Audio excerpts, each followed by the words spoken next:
You're listening to Historyman, the platform for historians, authors, and storytellers to reach the world, walk in the footsteps of heroes, and proclaim freedom reigns. On today's episode, we are fortunate to have Richard Davis, the curator of the U.S. Army Adjutant General Corps Museum on Fort Jackson. So welcome, Richard. Thank you. Good to be here.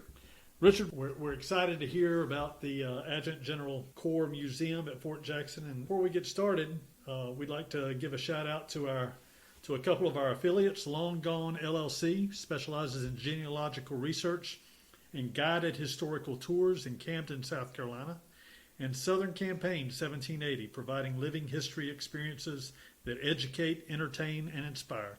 Both of these affiliates can be found on Facebook. So, Richard, tell me a little bit about what you do. Like you said earlier, I'm the curator at the Adjutant General Corps Museum there on Fort Jackson, and our mission at the museum is branch-oriented, and soldiers that are coming in the United States Army do their basic combat training at several places, including Fort Jackson, and those that are going into military occupational specialties within the Adjutant General Corps branch come to Fort Jackson or go to the Adjutant General School for that advanced training they have. And part of that training is the Army history and heritage of the branch and the Army itself, and the museum plays a vital role in that. They come over for a block of instruction.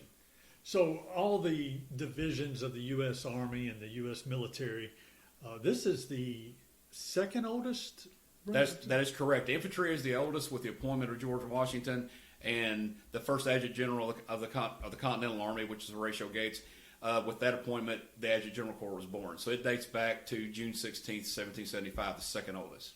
Wow. So Gates and Washington were kind of almost side by side in their responsibilities. Yes, that is correct. After Congress authorized the raising of the Army in June 14th, 1775, then they offered the appointment of Commander-in-Chief to Washington, which he accepted. And right after that, they offered the position of Adjutant General of the Continental Army to Horatio Gates. What did Gates bring to the table at that time? Gates was a former British officer that has served in the French and Indian War, or the 7 Years' War as a lot of people call it, as did George Washington. But he had experience in organizing and serving in that capacity within the British Army, and George Washington knew that, and so did members of the Congress. So he was like an obvious choice to come in and organize this new force that was going to be unprecedented in forming. Wow. Where does the Adjutant General Corps go from there? Well, of course, like I said, once again, it was by the time this had happened in 1775, Lexington, Concord, and Bunker Hill had already happened, and the British were hemmed in Boston. They were surrounded by the Militia, which is the predecessor to today's Army National Guard, and they were surrounded, but they didn't know quite what to do next. So the Second Continental Congress met to authorize the creation of this army, and the forming of it. Once Washington accepted the appointment, and Horatio Gates did too, they wrote out to Cambridge to take charge of it. Washington needed to find warfighters, and to release him to do that, then General Gates took care of the organizing part of it. And that meant like we had to take this mob that was out there and try to make them in some kind of a fighting force. Where did he start? Well, they started with the first job. Of course, he was the very first one, and like I said, it was unprecedented, but he used his experience with the British Army, which the American Army today, a lot of the things that they do and the traditions they have come from the British Army. And some of the names. The title Adjutant General does not mean a rank. That means a position, and the British Army has that today. So they naturally accepted that, and that's when they said, we need somebody to be the Adjutant General. So they appointed him, and he brought that experience. Correspondence, orders, recruiting, things like that. And that's the four basic things. They wasn't responsible for pay. They wasn't responsible for feeding. He was responsible for the personnel actions. How do we organize? Where do we get the troops? Those kind of things. So how did he go about doing that? I mean, did he communicate with each state or the representatives of each state? I mean, like that, and also Washington. Like I said, once again, they had to sit down and start somewhere. So they talked about this on their ride out to Cambridge, really? And that was discussed between them. Well known, like I said, with letters and things, and also conversations that took place. Gates, and of course, once again, it was unprecedented. You were having an army that didn't have a soldier in it, and at the beginning, George Washington was serial number 1, and then, of course, and Horatio Gates was serial number 2. And so they were talking as they got after, how are we going to do this? And you start picking leaders, then you organize them, and then that was part of the problem in the beginning, the organization of it until Valley Forge. They come out of Valley Forge, not the army that went in. But it began, like I said, once again, it was a short time Gates was in there, but that he's planted the seeds that still are forming today, bearing fruit with some of the training. It's interesting now we look at things through the eyeglasses of technology of this world, but we're talking Valley Forge, we're talking up north. How do you communicate with the colonies down south? How do you get the word out? That's some of the things I tell the troops that come in when they train, is I tell them, like I said, if you're in Massachusetts or if you're in New York where a lot of the actions were, any of those northern colonies, but the people down in Georgia, how do they know what's going on up there? There's no internet, no telephone, no, maybe newspaper broadsides, some mail service, but that's it. Most of the time somebody's knocking on your door, it's going to take over your house, is how you know the enemy's in your land or in your house or anything else. And that's part of it, is the communication. It's unbelievable how difficult that may have been. Right. And Gates didn't stay as the Adjutant General. In fact, there were several people that took his place, even through the American Revolution. He happened to be the first. He was in it for about 11 to 12 months, but as he went back out to line command, because he had obviously you wanted your veterans, regardless of any kind of reputation or anything else. They needed some people out in the field that kind of knew what they were doing, how to maneuver troops around, and so Washington put him back out in the field, and then someone got appointed in that position underneath it, because the Adjutant General at the time, if you want in modern terms, that is the Chief of Staff of the Army, not the chairman of it that General Milley is now. We're talking about the Chief of Staff for the United States Army. That position of Adjutant General kind of operated as an early version of that. Correspondence, making sure Washington's orders and things like that got out to the commanders. That's kind of what that position served. If you had promotions, if you had awards, you had all these things that the kids do now, and I say kids because they're a lot younger than I was when I joined in the Army today, but he made sure that those things got out to the field part, and the commanders had orders and things like that. It played a little bit different role today than the two-star general that's in the Pentagon today. That's the Adjutant General. I have a tendency to go down rabbit holes, Richard. So, okay. So if this is a rabbit hole we need to edit out, we'll just go ahead and do it. But, okay, shoot. So the militia system of that time, they would talk about every able-bodied man that was in a community would have to come out, muster out for militia duty. And right. They would have a range of age, 15 to 55 or something like that. I'm not quite sure what the actual range is. I'm not sure if it changed depending on what region of the country you were in or what community you were in. But let's just do a general 15 to 55. Let's just say that. Was there a range? Did the Adjutant General, as they were making up the Army, did they have a prescribed age range of people that could come into the Army at that time? In the beginning of it, like I said, the militia groups had those age requirements and things going all the way back to the very first one that was formed in Massachusetts Bay Colony in 1636 that was fighting the indigenous attacks that was going on at the time. They said, well, we've got to get some kind of military force here, and going all the way back to that. Well, they didn't have that many people down there. So really, I guess if you could pick up a weapon and defend whatever, I don't think age mattered a whole lot. But eventually it got to be where it was written into their different policies and all. This is the age range. And they vary between towns and townships and provinces and all these different things that these different states at the time, or the colonies, I should say, that they decided to be. Now, when the Army, the professional Army was authorized, like I said, after the birthday, or June 14th, 1775, it's the Army's birthday. Like I said, when they were formed, and that was going to be the professional Army, a lot of people talked about the militia running from the battles and all that kind of stuff, because of their makeup and everything. Now, sometimes that's not a valid, reason to say some of the things, because the nature of it's different. In the beginning, when the Army was formed, there were no professional soldiers that was in the Army. Even Washington himself was a reserve officer within the British when he was serving during the French and Indian War. So there was not a professional Army like the British. But back to what you're saying, the age range of it, I would dare say if you wanted to fight, they'd put you in there, because that's all they had to pick from. Later on in the war, when it became more standardized, I think that kind of went away with them, and they might have said, well, look, we're only going to take people between this age to this age. And once again, that's one of my weaknesses. My primary in military history, I like all of it, but like I said, I'm learning myself more and more about the Revolutionary War and how to make up of the Continental Army. But at the time, like I said, it's not you're not down a rabbit hole. It's just that's the nature of it in the beginning, because that's who surrounded the British in Boston. That's who you had to pick from. Right. So, all right. So we move on from Gates. He goes to he goes to the line. You say a line. He goes back in the line unit, and that's when they moved towards the victory at Saratoga. He was in command there, much to the chagrin of Benedict Arnold and some others, I'm sure. But also he was awarded a gold medal for that, Right. a congressional gold medal. I think Benedict Arnold got slighted, and that was one of the reasons why Benedict Arnold turned coat later on. Exactly. Like I said, I can agree with that part of it and everything. That Benedict Arnold was a war fighter and all the beginning with all his problems, but he did have problems, and that tends to overshadow, a lot of what went on later. Right. Is because naturally, that's how he was viewed. But he played a vital role in that Saratoga victory, and I think sometimes with some accounts he wasn't given his due. Right. So Gates goes to Saratoga to a line unit. Right. Who takes over his place as the adjutant general? Now, the second person that got it was a temporary, and I believe there was another general, and the name eludes me. But the person, he was in it, but about 2 months. The person that was appointed for that was whenever Washington took the Continental Army into camp at Valley Forge on January 5th, 1778. Colonel Alexander Scammell, Scammel. Is from New Hampshire. He was appointed the adjutant general of the Continental Army time as they was coming out, preparing to come out for the spring campaign out of Valley Forge. Okay.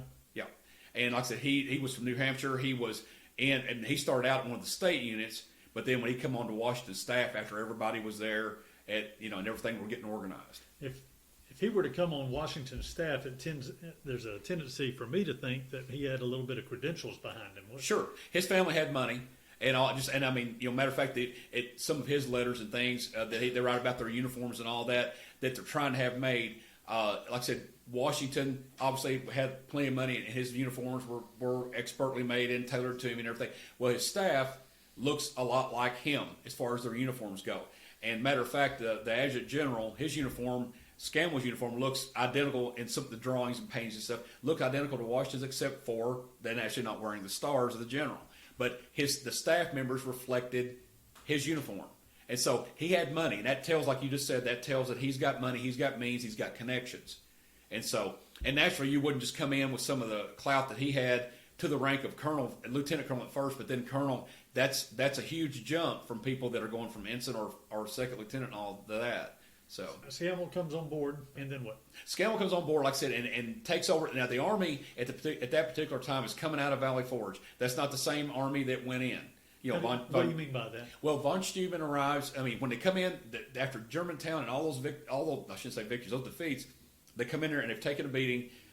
The winter's hard on them, and enlistments are starting to run out. All those different things that even with the victory, like at Trenton and all of that. This winter was hard on everybody, and going into camp, and you had people that, once again, that were, rethinking why they were there and all these different things. When a soldier, even today, starts thinking and have time on their hands, it's all kinds of things could happen. So Washington was having to deal with all that. The adjutant general part of it, with him coming in, was, and von Steuben being there, they drilled and they become this better army when they come out, and him as the adjutant general, that fighting force was probably much easier to manage despite the difficulties at the time than it was when they went in.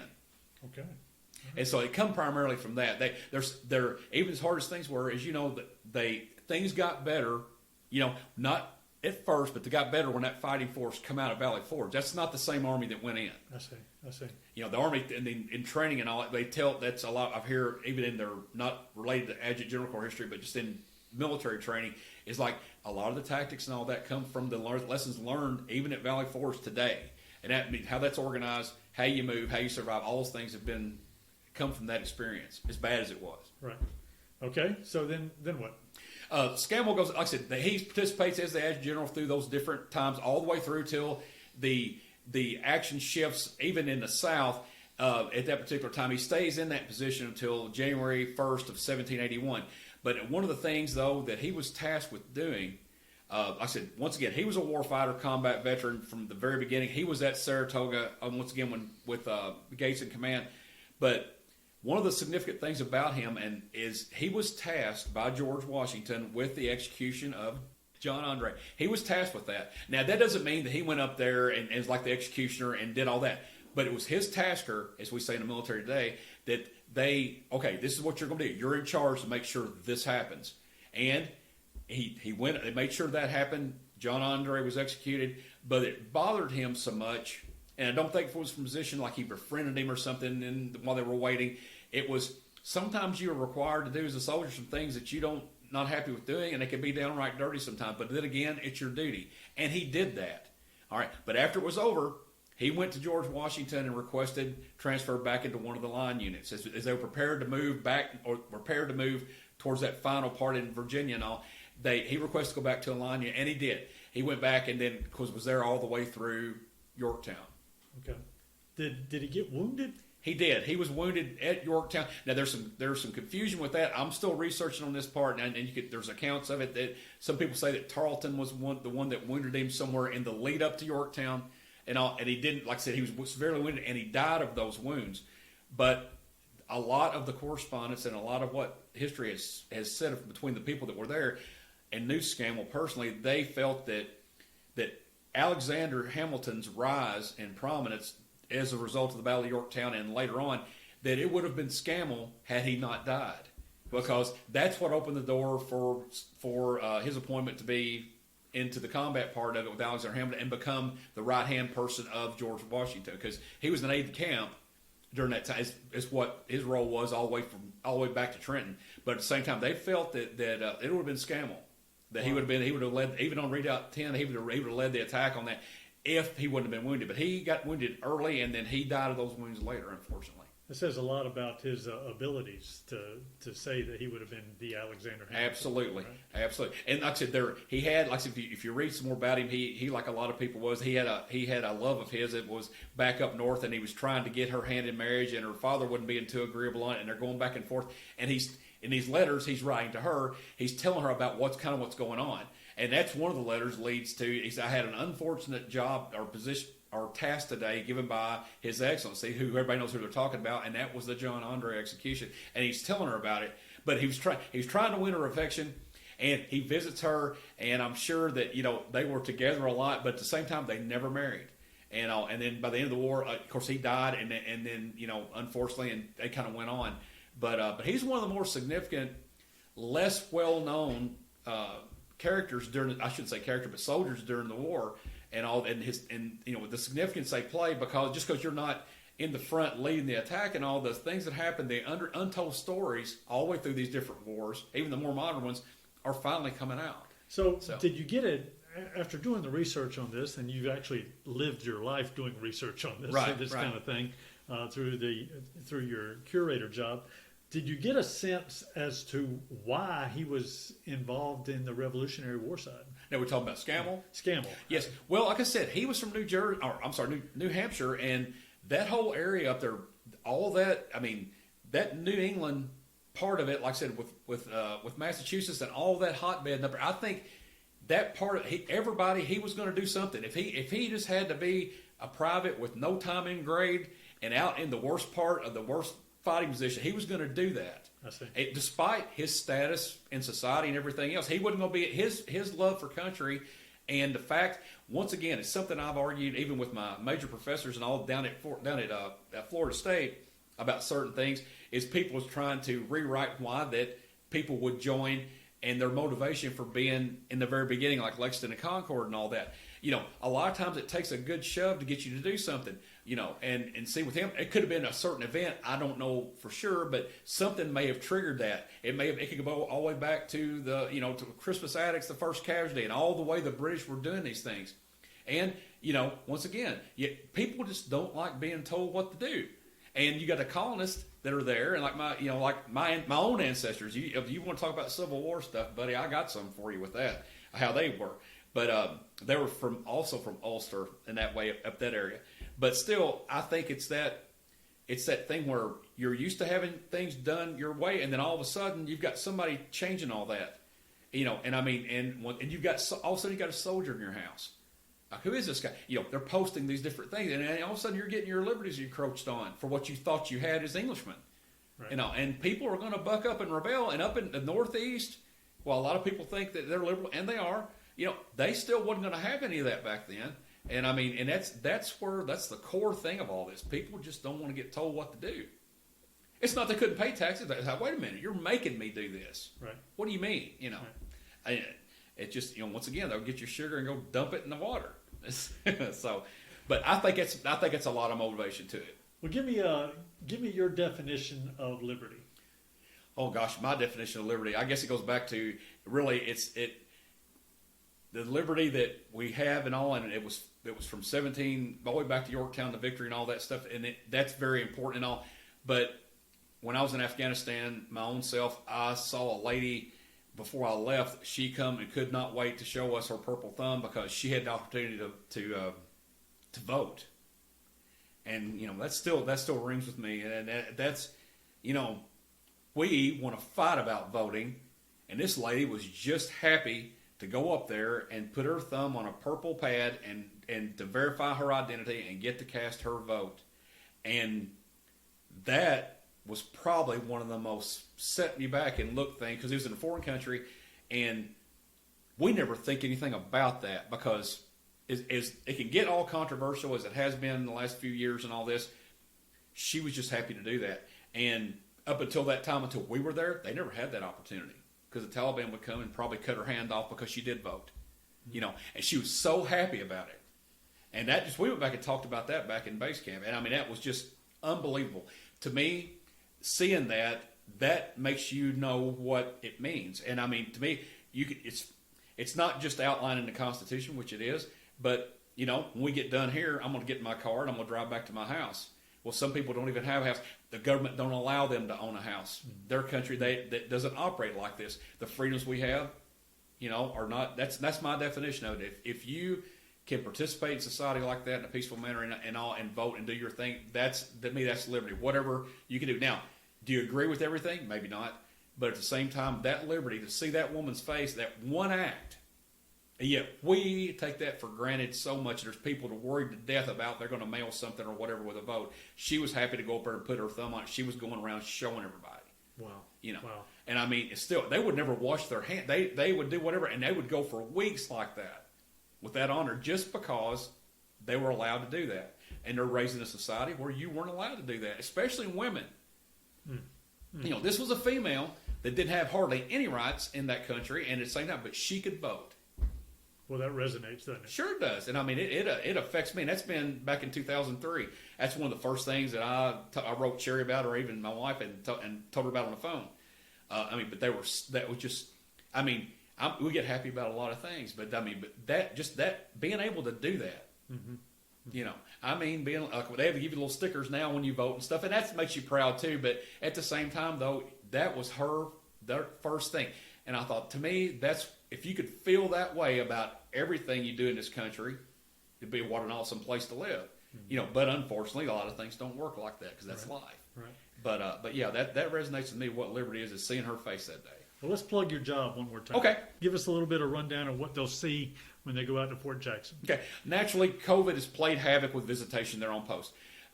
My museum that I have shares a building inside Gate 2. Is an old movie theater there on Fort Jackson. There's a lot of people here are familiar with. Finance Corps Museum is in there, and then Adjutant General Corps is on the other side. I train between 250 to 350 soldiers a month, and it's part of their history and heritage training. But the museum is also open to the public. If you can get on post, you can come to the museum. It's open every day. I'm usually there around 8 o'clock. We close about 4 o'clock, and not open on the weekends, but I can also do by appointment at the museum if they would like to. Now, the museum does span more than Revolutionary War history. Obviously, it goes back to the beginning all the way up through today, because that's the training that we do. But what they will see, they'll see exhibits with the Revolutionary War part all the way through Civil War, Women's Army Corps history during World War II, which is a rich history here with Shaw Air Base nearby, and also the former Columbia Army Air Base that was now the regional airport. We have artifacts from those soldiers that served there, including some females and all. We're trying to do a better job of telling women's history in the Army and things like that. We'll talk about 9/11. Because, like I said, the attack on the Pentagon hit right in where the Adjutant General Corps and the Finance Corps offices were located. They bore the brunt of the casualties at the Pentagon. Matter of fact, Tim Maude, who was Lieutenant General, was the Deputy Chief of Personnel. He was killed that day. And as a result of that attack, we got a lot of his stuff. Some sergeant majors and stuff that worked in the office with him, and they tell that story. And then we do, once again, I was honored by getting asked to be in the latest Battle of Camden weekend out there on Education Day to promote the museum, and matter of fact, I was beside of you, and all, and I had a great time doing that. I got to talk to kids and all of all ages from K through 12 and tell them that story. It's not, and this is not to recruit them as far as coming into the Army. It's to tell them what they'll see and our role in it. And even when I had pennies offered, because the new Lincoln penny, the most current one, has a shield on the back of it. Now it's not the Adjutant General shield that's insignia, but it's a shield nonetheless, because that's a federal topographic emblem that's been used for 100 years and all. And they was interested in that part of it. Once again, I've done a couple tours in my dressing up like Alexander Scammell and present myself as that and taking the troops in. They get a huge kick out of that. That, what's this guy doing and everything, and they think that's awesome, and I have a lot of fun doing it. There's one of my best things I do is mess with those privates, because they're new to the Army, they're happy to be there, they want to be there, and they have not been exposed yet to some of the other things that'll go on. It's just life, and that's one of the greatest things ever. But like I said, we're open to the public, and we have troops coming in and all that stuff, and we invite, if you can get on there, come see me. And my telephone number there is 803-751-1747. My name's Richard Davis, like I said, or you can get on, if you get online, my email address there is posted on our, it's a small website that CMH, my higher headquarters, is developing, so it may not be quite online yet, but they'll be able to contact me through that. And if there's a group and they want to do it by appointment, I can do that too. I can work anything, but I just need to know ahead of time. Very good. Well, thank you for spending time with us today. Sure, thank you for asking me. All right.